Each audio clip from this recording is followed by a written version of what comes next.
ya inilah kita harus paham bahwa ada agama Yahudi. Sering orang mengatakan agama yang turun dari langit atau agama samawi ada tiga. Ada tiga. Nah ini kalimat seperti itu kalimat yang tidak benar. Hanya untuk memudahkan saja ya. Ada tiga apa? Islam, Yahudi, Nasrani. Ya enggak, agama samawi hanya satu. Hanya satu. Inna dina indallahil Islam, itulah ya, agama ketundukan, agama ikhlas. Islam itu tunduk dan ikhlas, itulah baik yang dibawa oleh Nabi Ibrahim alaihissalam, oleh Nabi Musa alaihissalam, oleh Nabi Isa alaihissalam, semuanya satu itu. Nah adanya sekarang Yahudi Nasrani setelah diselewengkan oleh mereka umat-umatnya, itulah itulah. Tauratnya sama dengan Quran, ya, Injilnya sama dengan Quran, satu. Itulah. Nah kemudian mereka pertama perpecahan di kalangan Bani Israel sendiri setelah diutusnya Nabi Isa alaihissalam, dengan kemudian menyebutnya agama Nasrani. Dan Nabi Isa itu penerus kanjeng Nabi Musa alaihissalam.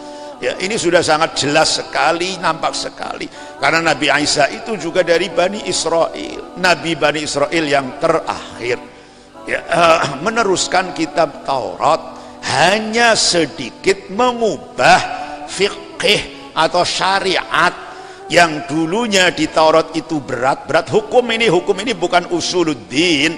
Ya, diingat hukum syariah ini bukan usul, bukan pokok, tapi furu'. Karena syariah itu berkaitan dengan aturan. Aturan itu boleh berganti dan berubah disesuaikan dengan umat dan zaman. Aturan. Tetapi inti dari agama satu, yaitu tauhid, itulah. Syariatnya bisa berubah, berbeda. Zaman Taurat ketat, bukan main, berat, hukum-hukum banyak, larangan-larangan, banyak makanan yang diharamkan. Lah oleh Nabi Isa, di zaman Nabi Isa diperingan. Itulah Taurat, Injil satu. Lah kemudian datanglah Quran. Sama Quran ambil yang tengah-tengah, di dalam syariatnya, itulah karena disesuaikan dengan umatnya, dengan zamannya. Lah kemudian kok muncul sekarang pengikut Taurat sendiri, kemudian disebutlah ini adalah agama Yahudi. Pengikut Injil sendiri disebutlah kemudian ini beragama Nasrani. Itu adalah sesuatu yang dalam agama kita disebut bid'ah. Bid'ah yang menyimpang, itu menyimpang dari koridor agama. Jadi kemudian ucapan bahwa agama samawi tiga, Islam, Yahudi, Nasrani, ini ucapan yang untuk memudahkan saja. Memudahkan itu artinya melihat realita yang ada sekarang. Oh Yahudi, Nasrani, Yahudi ada sumbernya dari Taurat, sudah nyimpang tapi besar sekali, banyak sekali penyimpangannya. Nasrani ada sumbernya dari Injil, dari langit, iya, tapi sudah nyimpang sekali. Hakikatnya satu, sama dengan ungkapan begini supaya tidak membingungkan, ya. Banyak ungkapan yang mengatakan oh bid'ah itu ada bid'ah hasanah, ada bid'ah sayyi'ah. Itu bid'ah hasanah contohnya taraweh. Taraweh itu dulu taraweh berjamaah, karena Nabi dulu tidak berjamaah dalam taraweh. Ya pertama ada jamaah taraweh adalah zaman Sayyidina Umar. Itu pertama dimulai tarawih di masjid jamaah sampai sekarang. Jadi tarawih itu bid'ah, iya bid'ah, tapi bid'ah hasanah. Bid'ah sayyi'ah, ya misalnya itulah orang Syiah yang memusuhi Sayyidina Abu Bakar, Umar dan lain-lain umpamanya. Pengertian atau ungkapan bid'ah hasanah, bid'ah sayyi'ah itu hanya sebatas untuk memudahkan saja.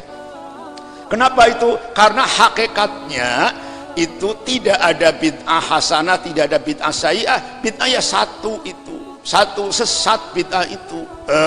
Ya. Bid'ah itu semuanya bid'ah ya sesat itu, semuanya ya tidak baik, semuanya ya sayyi'ah. Lah tarawih gimana? Bukan bid'ah. Itu loh, bukan bid'ah. Tarawih berjamaah bukan bid'ah, sama dengan tahlil muludan dan yang lain-lain. Bukan, hakikatnya seperti itu. Jadi kamu harus memahami ya, antara kalimat-kalimat yang digunakan untuk kalangan umum awam, sehingga kalimatnya untuk yang mudah itulah agama ada 3, Yahudi dan Islam, enggak, yang 1. Nah itu bid'ah ada sayyi'ah hasanah, yaitu untuk umum, konsumsi umum awam ya. Kalau konsumsi akademis ya harus beda, itu 1. Adanya sunnah dan bid'ah, itu tidak ada bid'ahnya dibagi-bagi lagi ya. Yang bid'ah hasanah itu hakikatnya bukanlah bid'ah, hakikatnya bukanlah bid'ah, karena itu tidak ya, itu disetujui oleh Nabi dan itu tidak keluar dari rel agama, itulah.